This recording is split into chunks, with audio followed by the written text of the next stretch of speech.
Quiet, please. We're signing on in 3, 2, 1. Ladies and gentlemen, the Great Plains Radio Theater Project is on the air.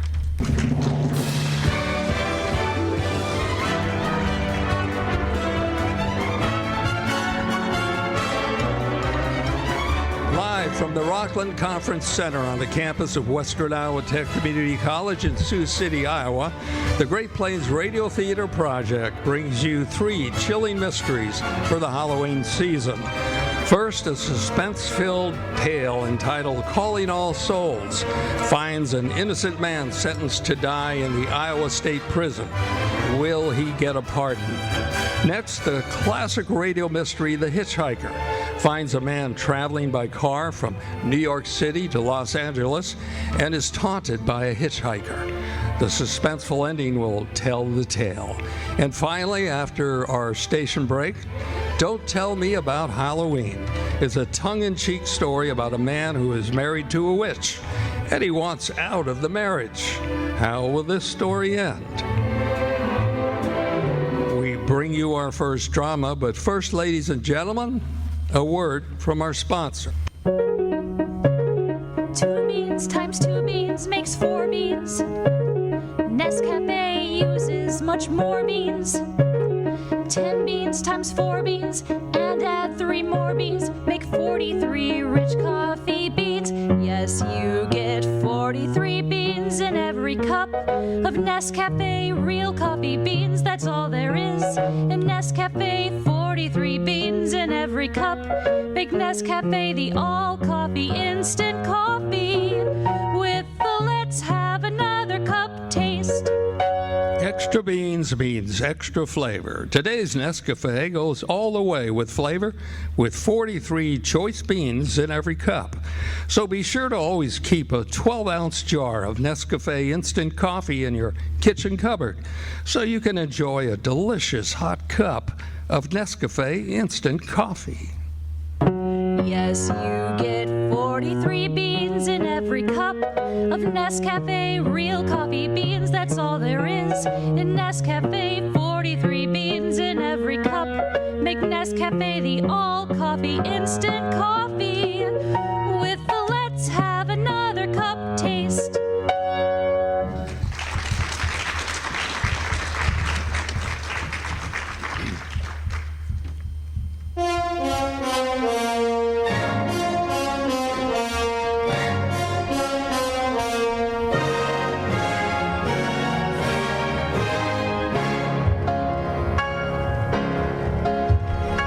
We reckon that a story doesn't have to appeal to the heart. It can also appeal to the spine. Sometimes you want your heart to be warm, and sometimes you want your spine to tingle. Well, the tingling will be quite audible as you listen to today's classic among radio thrillers. Its author is one of the most gifted of all writers who have ever worked in this medium, Lucille Fletcher, who also wrote the single greatest radio script ever written, Sorry, Wrong Number. But the title of this terrifying little tale is another spine tingler by the name of The Hitchhiker.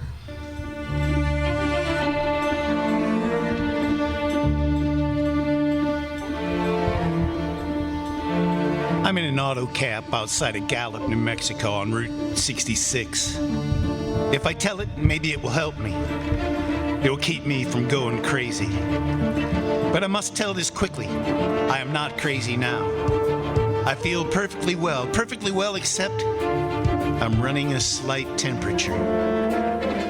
My name is Ronald Adams. I'm 36 years of age, unmarried, tall, dark, with a black mustache. I drive a 1940 Ford V8, license plate number 6B7989. I was born in Brooklyn. All this I know. I know I'm at this moment perfectly sane, and that's not me that's gone mad, but something else, something utterly beyond my control. But I must speak quickly. At any moment, the link with life may break. This may be the last thing I ever tell on earth, the last night I ever see the stars. 6 days ago, I left Brooklyn to drive to California. Goodbye, son. Good luck to you, my boy. Goodbye, Mother. Here, give me a kiss, and then I'll go. I'll come out with you to the car. It's raining.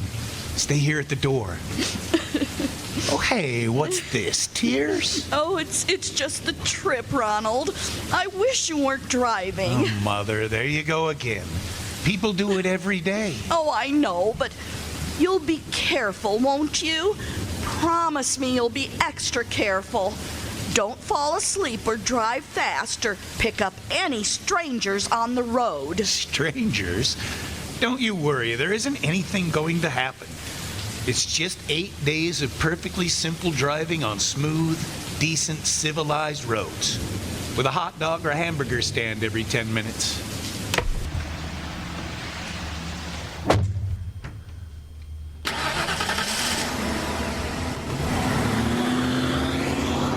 I was in excellent spirits. Drive ahead. Even the loneliness seemed like a lark. But I reckoned without him.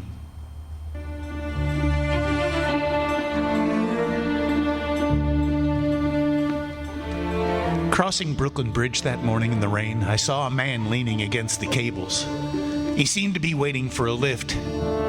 There were spots of fresh rain on his shoulders.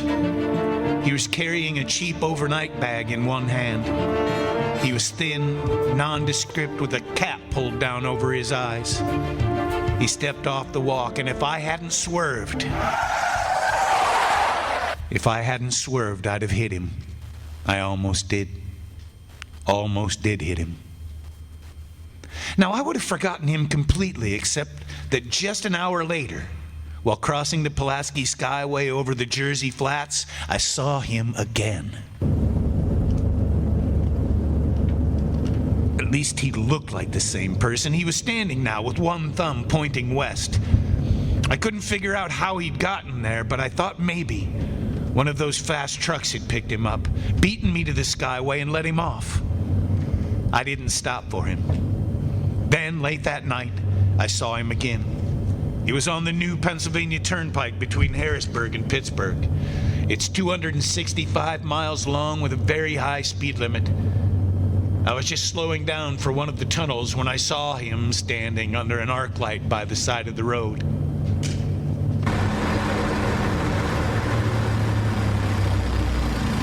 I could see him quite distinctly. The bag, the cap, even the spots of fresh rain splattered over his shoulders. He hailed me this time. Hello! Hello! I stepped on the gas like a shot. It's lonely country through the Alleghenies, and I had no intention of stopping. Besides, the coincidences or whatever it was gave me the willies. I stopped at the next gas station.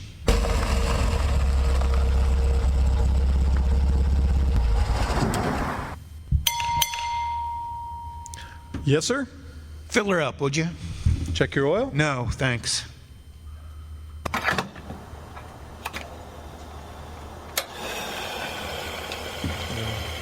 Nice night, ain't it? Yes. It hasn't been raining here lately, has it? Not a drop of rain all week. No? I suppose that hasn't done your business any harm. No. People drive through here all kinds of weather. Mostly business, though. Ain't many pleasure cars out on the turnpike this season of the year. I guess not. Well, what about hitchhikers? Hitchhikers? Here? Why, what's the matter? Don't you ever see any? Why, a guy'd be a fool to start out to hitchhike on this road. Look at it. You mean you never see anybody? No?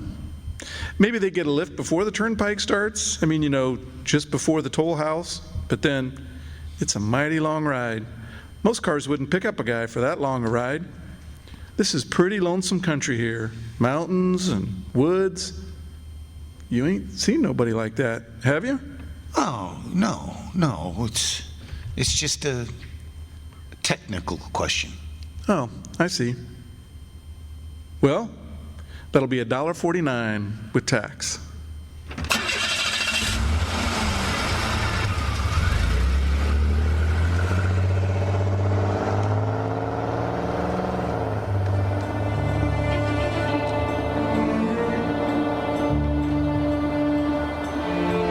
The thing gradually passed from my mind as a coincidence. I had a good night's sleep in Pittsburgh.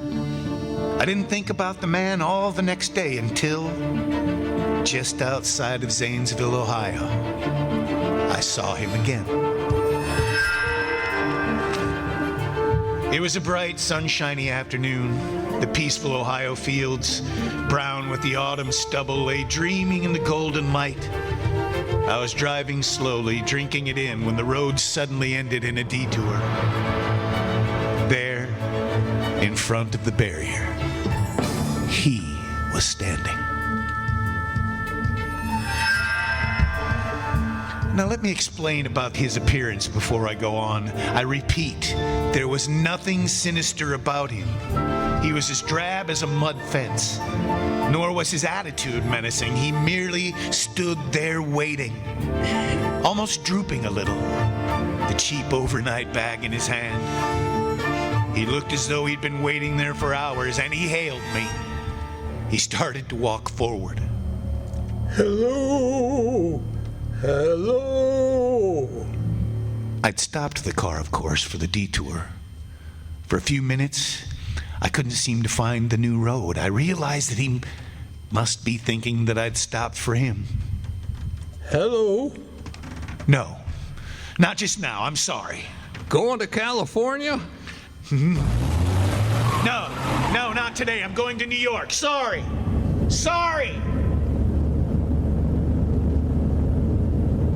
After I got the car back on the road again, I felt like a fool.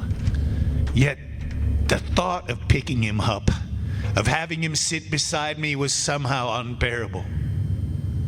Yet, at the same time, I felt more than ever unspeakably alone. Hour after hour went by. The fields, the towns ticked off one by one. The lights changed. I knew now that I was going to see him again. And though I dreaded the sight, I caught myself searching the side of the road, waiting for him to appear.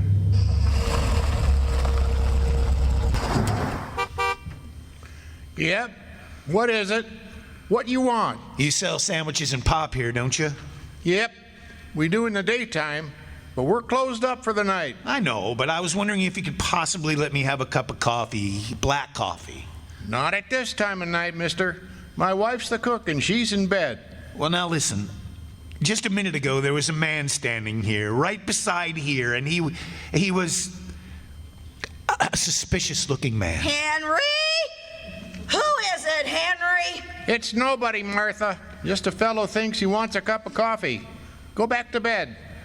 I don't mean to disturb you, but you see, I was driving along when I just happened to look, and there he was. What was he doing? Nothing. You've been hitting the bottle. That's what's the matter with you. You got nothing better to do than wake decent folk out of hard-earned sleep. Now get going. Get on. Well, it looked as though he was going to rob you. I ain't got nothing in this den to lose. Now, on your way before I call out Sheriff Pokes.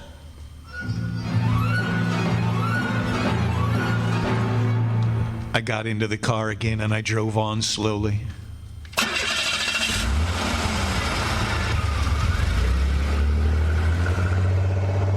I was beginning to hate the car. If I could have found a place to rest a little. But I was in the Ozark Mountains of Missouri now. The few resort places there were closed. And I had seen him at that roadside stand. I knew I'd see him again. Maybe at the next turn of the road.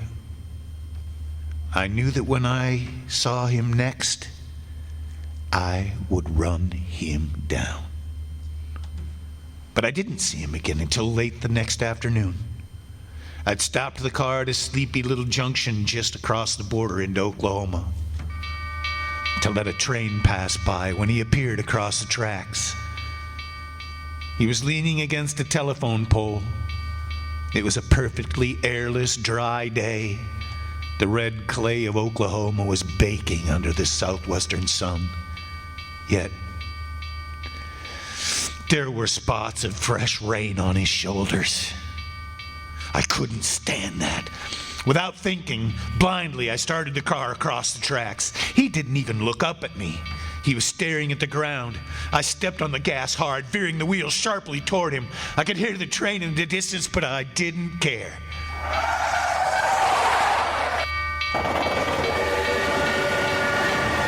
Then something went wrong with the car. It stalled right on the tracks.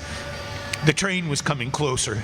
I could hear its bell, its cry, its whistle crying. Still, he stood there. Now I knew that he was beckoning me to my death.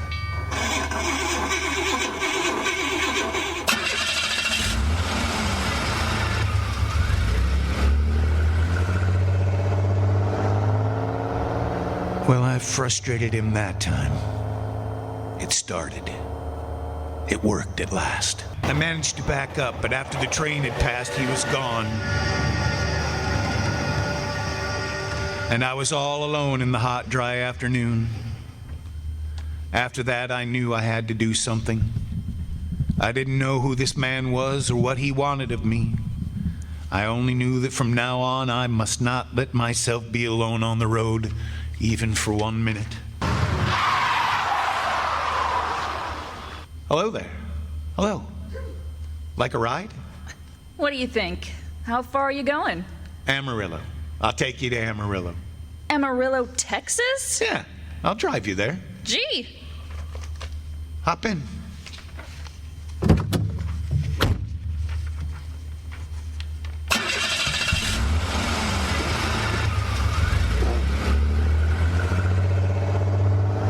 You mind if I take off my shoes? My dogs are killing me. No, go right ahead. Oh, gee, what a break this is. Swell car and a decent guy driving all the way to Amarillo. All I've been getting so far is trucks. Do you hitchhike much?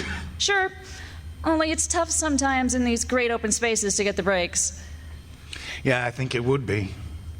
But I'll bet, though, if you got a good pickup and a fast car, you'd get to places faster than, well, say another person in another car. I don't get you. Well, you take me, for instance. Suppose I'm driving across the country at a nice steady clip of about 45 miles an hour. Couldn't a girl like you, just standing beside the road waiting for lifts, beat me to town after town, provided she got picked up every time in a car that was doing 65 or 70 miles an hour? Oh, I don't know. Maybe she could, maybe she couldn't. What difference does it make? No difference. It's just a crazy idea I had sitting in the car. Oh, imagine spending your time in a swell car thinking of things like that. Well, what would you do instead? What would I do? If I was a good-looking fellow like yourself, I'd just enjoy myself every minute of the time. I'd sit back and relax, and if I saw a good-looking girl along the side of the road... Hey! Did you see him too? See who? The man! Standing beside the barbed wire fence. I didn't see nobody. Right there! It was nothing, just a barbed wire fence. What'd you think he was doing trying to run into that barbed wire fence? There was a man there, I tell you, a thin gray man with an overnight bag in his hand. I was trying to run him down. Run him down? You mean kill him? I'm trying to get rid of him, or at least prove that he's real. But you say you didn't see him back there, are you sure? I didn't see a soul. And as far as that's concerned... Well, watch for him. Watch for him the next time, and I'll keep watching. Keep your eyes peeled on the road. He'll turn up again, maybe any minute now. Well, there, right there. Stop! Stop! Stop the car! How's this door work? I'm getting out of here. Well, did you see him that time? Did you see him? No, I didn't see him that time, and personally, mister, I don't expect never to see him. All I want to do is go on living, and I don't see how I will very long driving with you. Look, I'm sorry. I don't know what came over me. Please, don't go. So, if you'll excuse me... Please, you can't go. Listen, how'd you like to go to California? I'll drive you all the way to California. Seeing pink elephants all the way? No thanks. Listen, please, just 1 minute. You know what I think you need, big boy? Not a girlfriend, just a good dose of sleep. There, I got it now. No, come on, you can't go. Leave your hands off of me, do you hear? Leave Mike! Come back here. Please. Come back. She ran from me as if I was some kind of monster. A few minutes later, I saw a passing truck pick her up, and I knew then that I was utterly alone. I was in the heart of the great Texas prairies. There wasn't a car on the road after the truck that went by. I tried to figure out what to do, how to get a hold of myself, if I could find a place to rest, or even if I could sleep right here in the car. Just a few hours, just get some sleep, just alongside the road.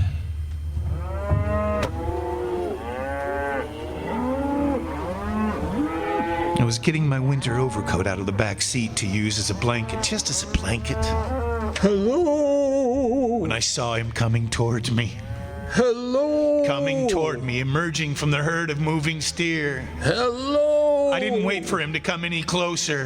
Hello?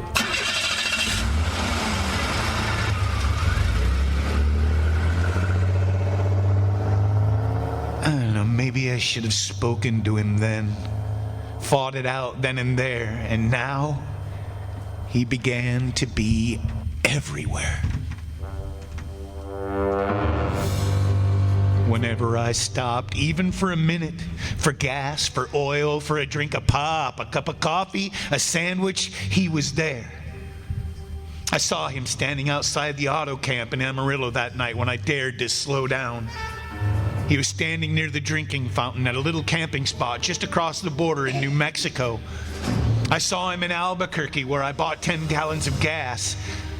He was waiting for me outside the Navajo reservation where I stopped to check my tires. I was afraid now, afraid to stop. I began to drive faster and faster. I was in lunar landscape now, the great arid mesa country of New Mexico.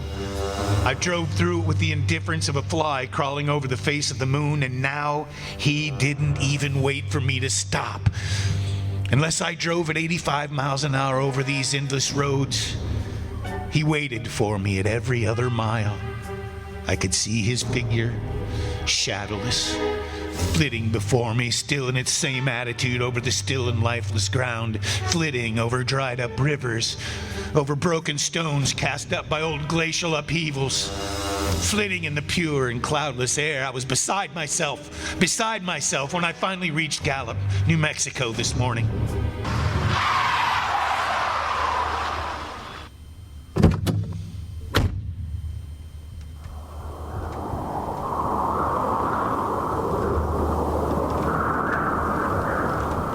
There's an auto camp here. It's chilly, almost deserted this time of year. I went inside and asked if there was a telephone. I had the feeling that if I could speak to somebody familiar, somebody that I loved, I could pull myself together. Number, please. Long distance. Thank you. This is long distance. I'd like to put a call into my home in Brooklyn, New York. I'm Ronald Adams. The number is Beechwood 9970. Thank you. Thank you. What is your number? My number? It's Cactus 312.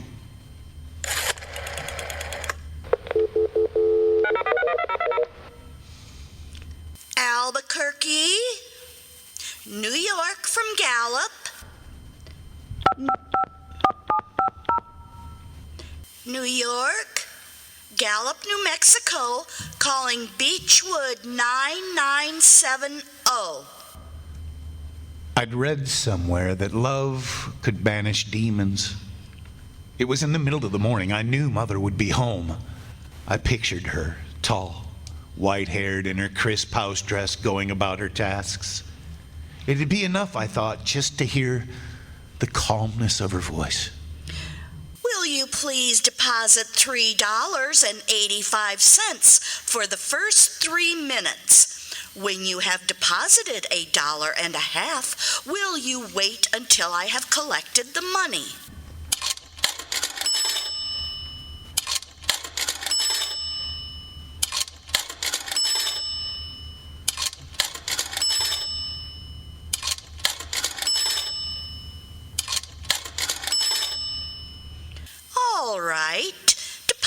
another $1.50.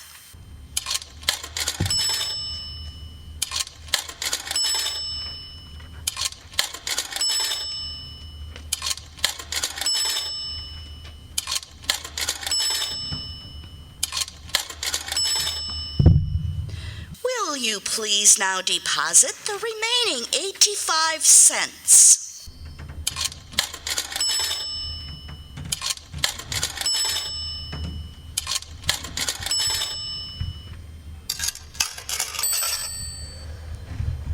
Ready with Brooklyn. Go ahead, please. Hello? Hello, Mrs. Adams' residence. Hello, Mother? This is Mrs. Adams' residence. Who is it you wish to speak to, please? Well, who is this? This is Mrs. Whitney. Mrs. Whitney? I don't know any Mrs. Whitney. Is this Beechwood 9970? Yes. Where's my mother? Where's Mrs. Adams? Mrs. Adams is not at home. She's still in the hospital. The hospital? Yes. Who is this calling, please? Is this a member of the family? Well, what's she in the hospital for? She's been prostrated for 5 days for a nervous breakdown. Who is this calling? A nervous breakdown? My mother doesn't have a nervous bone in her body. It's all taking place since the death of her oldest son, Ronald. The death of her oldest son, Hey! What is this? What number is this? This is Beechwood 9970. It's all been so sudden. He was killed 6 days ago in an automobile accident on the Brooklyn Bridge.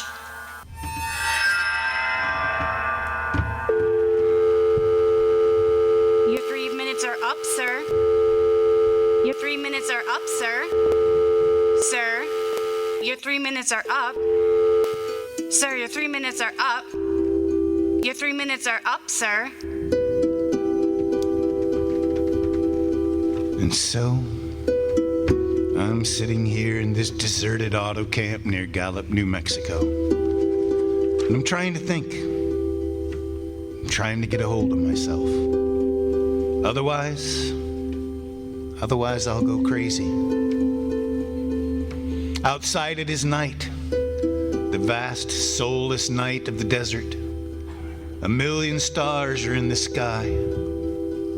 Ahead of me, a stretch, 1,000 miles of empty mesa and mountains, prairies, desert. Somewhere among them, he is waiting for me. Somewhere I shall know who he is and who I am.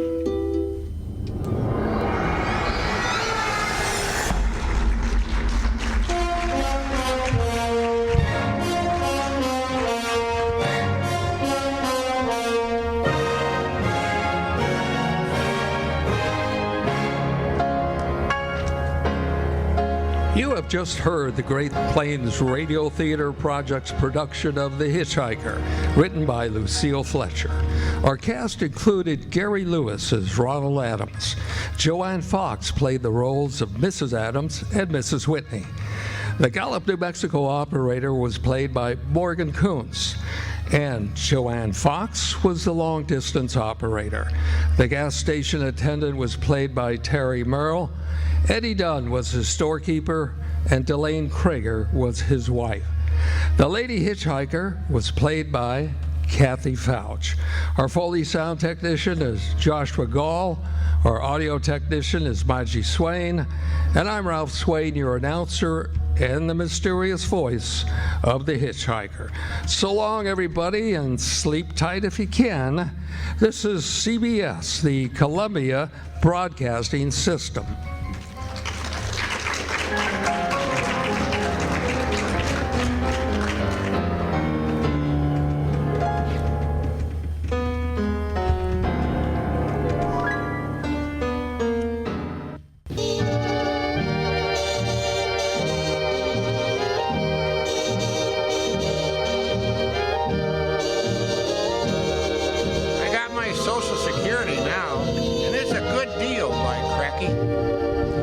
That's right. Social Security provides you insurance protection with benefits which you'll get when you retire at 65 or when you reach 50 if you're totally or permanently disabled.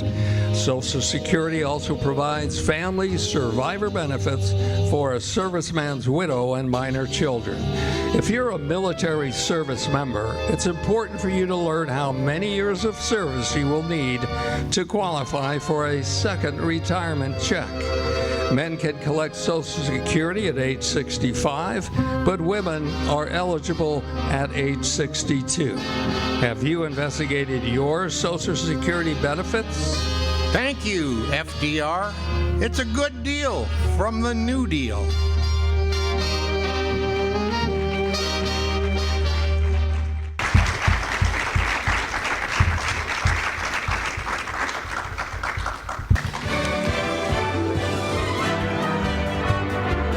Ladies and gentlemen, we want to thank you for joining us in this performance of the Great Plains Radio Theater Project. I'm your announcer for Great Plains Radio, Ralph Swain. You've been a wonderful audience.